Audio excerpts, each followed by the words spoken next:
Și în timp ce tensiunile sunt uriașe în coaliția de guvernare, multe reforme stau blocate, încercăm să aflăm ce se întâmplă și cu banii europeni în acest context, ce proiecte merg înainte și ce ajutoare vor primi românii în perioada următoare. Aflăm răspunsuri la toate aceste întrebări de la invitatul meu de la această oră, domnul Dragoș Păslaru, este ministrul investițiilor și proiectelor europene. Bună dimineața, bine ați venit! Bună dimineața, mulțumesc pentru invitație! Mulțumesc tare mult că sunteți prezent în studioul știrilor B1 TV. Haideți să începem cu Planul Național de Redresare și Reziliență, pentru că acolo sunt foarte multe întrebări. Cât de bine are negociat România? Ce proiecte merg înainte? Știm deja că 10 milioane de euro, înțeleg, sunt bani cărora le spunem adio. Vom vedea dacă riscăm să pierdem ceva și pe componenta cealaltă de împrumut, pentru că cei 10 milioane de euro vin din zona de granturi. Da, suma de 10 milioane de euro este o sumă pe care am pierdut-o ca urmare a unor suspendări la cererea de plată 2 și pe care n-am putut să le remediem. Guvernul trecut practic nu a reușit să remedieze întreaga sumă. Ceea ce este important este că renegocierea a început în urmă cu peste un an de zile.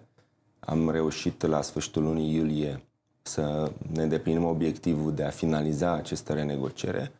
Ce a însemnat renegocierea? A însemnat să ne asigurăm că, având în vedere întârzierile majore care au avut loc, prin urmare, PNRR-ul a început în 2021, suntem în 2025 și foarte, foarte multe proiecte îmi păreau că nu mai pot fi făcute până în august 2026, când se termină PNRR. Și atunci scopul meu și al actualului guvern a fost să ne asigurăm că putem muta toate proiectele care cu siguranță se termină pe componenta de grant, ca să nu pierdem niciun euro din fondurile nerambursabile. Și să salvați banii de acolo, să salvăm banii de acolo și în același timp să clarificăm ce rămâne pe componenta de împrumut, cu două mari probleme. Prima problemă este că, evident, nu mai ai cum să faci lucrurile care nici măcar n-au început să le poți face într-un an de zile. Pe de altă parte, au fost proiecte, mai ales pe zona de infrastructură, care au avut probleme pe achiziții publice, pe nerespectarea legislației europene. Și atunci era clar că o parte din aceste proiecte nu se mai puteau finanța. Pe de altă parte, știm foarte bine că există un context fiscal bugetar dificil, care ne presează și atunci tot ce punem pe componenta de împrumut, chiar dacă avem o dobândă foarte atractivă, se duc în datorie publică pe de o parte, dar se duc direct în deficit bugetar. Cu aceste două constrângeri am ajuns la o ajustare a componentei de împrumut, astfel încât în acest moment avem 8 miliarde de euro care au rămas pe componenta de împrumut, plus cele 13,5 miliarde de pe componenta de grant. Acest lucru înseamnă că avem în continuare unul dintre programele cele mai mari la nivel european și din acest moment concentrarea ar trebui să fie pe zona de implementare. Avem un an să facem ce n-am făcut în alți 4. Pentru că am văzut în spațiu public mai multe comentarii, vreau doar să explic că această finalizare de renegociere este un pas informal deocamdată. Noi îl vom formaliza printr-un memorandum de guvern chiar în această săptămână, pentru că e important pentru toată lumea să știe transparent ce a rămas, ce n-a rămas, ca să putem să ne concentrăm pe implementare. Și Comisia Europeană va primi documentele oficiale cu privire la această renegociere a PNRR din partea română, exact cum ne-am înțeles cu ei, astfel încât în luna septembrie ei să poată aproba această modificare și apoi Ecofinul de pe 20 octombrie, Consiliul, care are ultimul cuvânt, să poată să adopte această modificare. De pe 20 octombrie vom avea oficial, ceea ce acum avem deja informal și bine semi-legal, în sensul că intră în memorandumul care se aprobă prin ședință de guvern. Și este foarte important că din această lună august vom avea din nou predictibilitate pe ce ne concentrăm, care sunt proiectele care sunt prioritare și tot mecanismul de monitorizare pe care MIPE și împreună cu colegii mei îl vom asigura, va fi unul crucial pentru ca să ne atingem acest obiectiv major ca mai bine de 15 miliarde de euro, aceasta ar fi diferența de cheltuit până în august 2026. Și e foarte important și contextul. În contextul în care nu prea mai sunt bani la buget, în condițiile în care economia până la urmă nu este în cea mai bună situație a ei și există chiar aceste amenințări de recesiune. Ei bine, aceste 15 miliarde de euro pe care le avem la dispoziție de la Uniunea Europeană prin PNRR vor face diferența. Deci vor putea într-adevăr să ne mențină creșterea economică, să ne facă să vedem proiectele critice că devin realitate, cum ar fi, bună oară, unul dintre marile succese ale renegocierii este mutarea a autostrăzii A7 cu cele 5 loturi pe partea de grant, 2,1 miliarde care ne vor asigura că A7 se termină. Apropo despre A7, că au fost aici multe voci în spațiu public care v-au acuzat, spuneau că ați spus așa că nu se mai fac autostrăzile. Haideți să și lămurim până la urmă acest mister, aceste declarații. Știu că ați ieșit și dumneavoastră public la momentul respectiv și ați oferit un răspuns. Deci înțelegem așa că sunt câteva proiecte care nu mai pot fi pur și simplu rezolvate din cauza timpului prin Planul Național de Redresare și Reziliență. Timpul nu ne mai e aliat, nu mai pot fi terminate la timp și atunci riscăm să pierdem oricum banii. Și cumva au fost mutate. Înțelegem că avem aici 5 segmente din autostrada A7. Ce se întâmplă cu autostrada Unirii A8? Deci să le luăm în ordine. În primul rând, pe partea de infrastructură A7, A8, n-a fost numai vorba de timp. A fost vorba inclusiv de acele probleme legate de achizițiile publice, care iarăși au făcut deliciu mass media. Ce este foarte clar e că de un an și ceva se știa că există acele probleme. Trebuia făcută curățenie pe PNRR pentru că nu aveai cum să le finanțezi când Comisia Europeană ți-a spus că nu le acceptă. Atunci, practic, există proiecte cum ar fi aceste segmente importante, cruciale din A7, care nu doar că rămân în PNRR, ci le mutăm pe componenta de grant, de fonduri nerambursabile, ca să nu fie nicio problemă legată de plăți. Și acum intervin și în această discuție care s-a creat în spațiu public cu un constructor care spune că nu poate să mai continue pentru că nu are plățile. Exact asta facem acum. Deci exact de claritatea aceasta aveam nevoie. Înainte această autostradă, aceste segmente erau puse pe componenta de împrumut. În condițiile în care noi aveam un spațiu fiscal din ce în ce mai mic, era foarte dificil pentru Ministerul de Finanțe să scoată bani din această zonă. Tocmai de aceea am mutat-o pe componenta de grant, de fonduri nerambursabile, care nu mai afectează deficitul și în momentul în care avem acest memorandum aprobat în ședință de guvern și se știe clar că, chiar dacă, repet, încă informal până pe 20 octombrie, dar se știe clar că aceste lucruri vor rămâne pe grant, vom găsi un mecanism pentru ca plățile să fie deblocate imediat. Cu privire la celelalte componente, o parte dintre ele prim-ministrul a anunțat că le va propune pe instrumentul SAFE, noul creat la nivel european, și o altă parte dintre ele se vor muta pe politica de coeziune, pe programul de transport. Prin urmare, ceea ce vreau să clarific tuturor celor care ne văd, tuturor românilor, este că nu vom renunța la autostrăzile A7, A8, ci este însă posibil ca segmentele care încă n-au început într-adevăr să fie fazate, deci să înceapă puțin mai încolo, dar pe de altă parte tot ce a început deja devine prioritar pentru acest guvern și vor fi încheiate chiar mai repede decât era stabilit. Deduc că nimic nu se pierde de pe PNRR. Practic toate proiectele care nu puteau fi terminate au fost mutate sau din cauza licitațiilor și a birocrației, a tot felul de probleme cu procedurile de achiziții publice, au fost mutate pe alte perioade, programe de finanțare. Se mută pe alte programe de finanțare care pot, repet, sunt fie instrumente noi, fie politica de coeziune.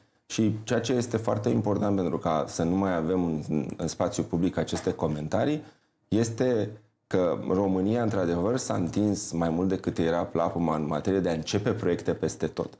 Dacă am fi avut măcar o fracțiune din energia de a pune proiecte, de a începe proiecte, de a anunța proiecte, am fi pus-o în a implementa proiectele și a le face să devină realitate, am fi fost în alt stadiu astăzi. Suntem după 4 ani de zile de PNRR în care lucrurile nu s-au întâmplat. Și acum acest guvern are sarcina dificilă ca într-un an de zile să rezolve toate lucrurile care nu s-au făcut.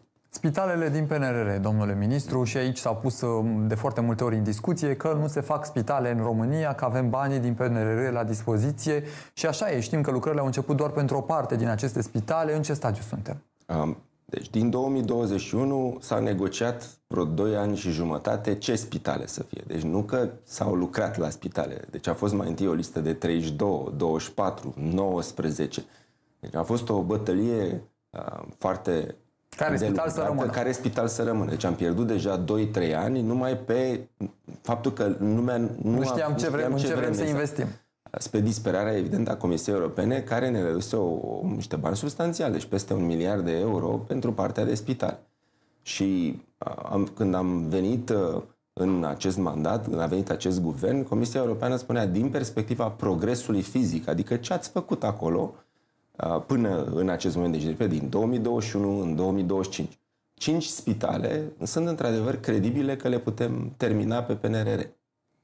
Am intrat în acest demers în care prim-ministru a cerut tuturor miniștrilor, inclusiv Ministrului Sănătății, să facă o reevaluare. Ministrul Sănătății, Alexandru Rogobete, s-a dus pe șantiere, a stat de vorbă cu constructorii și am venit cu o nouă listă de spitale cu informații actualizate de ce anume ar mai putea să fie finanțat și finalizat până în august 2026.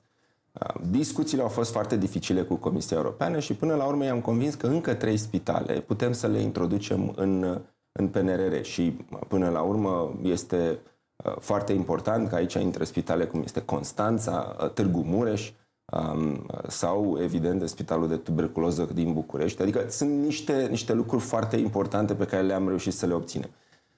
Săptămâna trecută am avut o întâlnire cu ministrul Rogobete ca să discutăm, exact cum am vorbit mai devreme de partea de infrastructură de transport, cum am putea finanța celelalte spitale care au început, sunt la 18%, 20%, fundație pusă, adică nu poți să renunți complet la ele. Și le mutați pe alte... Și atunci am discutat modul în care îl putem muta pe programul de sănătate din coeziune sau pe alte tipuri de finanțări pe care le avem la dispoziție. Deci vestea bună aici este că avem 8 spitale pe PNRR pe care le vom vedea făcute până în august 2026 și știu că este ceva ce se promite de mult timp, dar pe aceste 8 chiar le vedem terminate. Asta e o veste foarte bună. O veste foarte bună. Și mai apoi, restul spitalelor care sunt, repet, începute cu ceva progres fizic și cu dovezi clare că se pot finaliza în perioada următoare, devin prioritare pe politica de coeziune. E foarte important să înțelegem că acolo unde am doar un proiect, nici măcar nu am achiziții publice, nu am lucrurile demarate, în acest moment prefer să ne concentrăm cu puținii bani pe care îi avem, având în vedere deficitul bugetar, pe acele construcții, pe acele, să spune, infrastructuri care sunt deja cu un anumit progres. Asta este o regulă pe care o vom vedea în perioada următoare. Sună foarte bine, așteptăm să vedem dacă se și concretizează. O să vă rog doar răspunsuri cât puțin mai scurte, pentru că mai am câteva întrebări și nu foarte mult timp la dispoziție. Când vin ajutoarele pentru românii vulnerabili? Este vorba despre cele etichete sociale, 250 de lei pe an, care ar fi trebuit date de 2 ori pe an, adică 125 de lei în 2 tranșe. Știu că anul acesta nu s-au dat deloc. La preluarea mandatului am constatat că în anul electoral 2024 s-au cheltuit undeva la 200 de milioane de euro în plus față de ceea ce era în plan. Acest lucru a făcut ca să fie necesară pentru anul acesta o realocare de bani. Atunci a durat puțin mai mult pentru că a trebuit să luăm bani din altă parte, să putem să-i alocăm ca să avem resursele pentru a da aceste tichete, despre ele discutăm, de sprijin. Sunt 2 tranșe de 125 de lei pe care le vom da în acest an și acum lucrăm la modificarea de cadru normativ de a putea să mutăm acești bani și să putem oferi acest sprijin. Prin urmare, ne așteptăm ca în luna august să deblocăm partea de cadru normativ și apoi să facem transferurile pentru prima tranșă cât de repede. Septembrie-octombrie? Da, cam așa ne uităm, septembrie mai degrabă decât octombrie și după aceea, evident, decembrie a doua tranșă. Mai există niște vouchere de 500 de lei pe an pentru elevi? În ce stadiu suntem cu aceste? Aceste vouchere în fiecare an se oferă la începutul anului pentru elevii din categoriile vulnerabile, pe baza situației de la Ministerul Educației, pentru a rechizite, pentru sprijinul de care au nevoie ca să înceapă bine școala. Aici lucrurile sunt un pic mai clare, există și banii, există și procedura.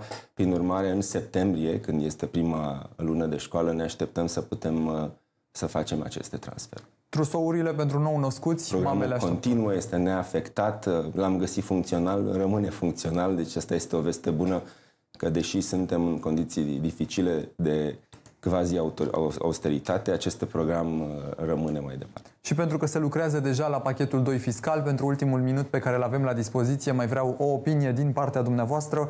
Știm, Comisia Europeană, ne spuneați într-o conferință de presă de pe la jumătatea lunii iulie, cumva că consideră faptul Comisia că cele două pachete rezolvă problema traiectoriei fiscale. Am văzut, a venit primul pachet, dar cel de-al doilea, suntem deja în 11 august, pare așa o întârziere. Ne afectează cumva în relația cu Comisia Europeană?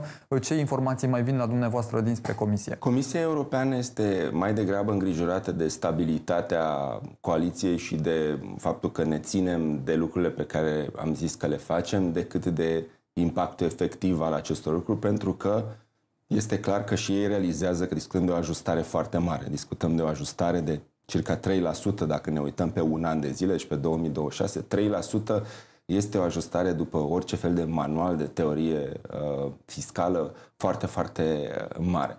Prin urmare, Comisia Europeană mai degrabă vrea să vadă cum îndeplinim lucrurile pe care le-am spus, inclusiv pachetul 2, cum se adoptă, faptul că trece. Adică acestea sunt lucrurile care are nevoie Comisia să le vadă. Repet, eu mai degrabă asumarea unei responsabilități la noi acasă și nu că ne vrea Comisia să facem unele și celălalt.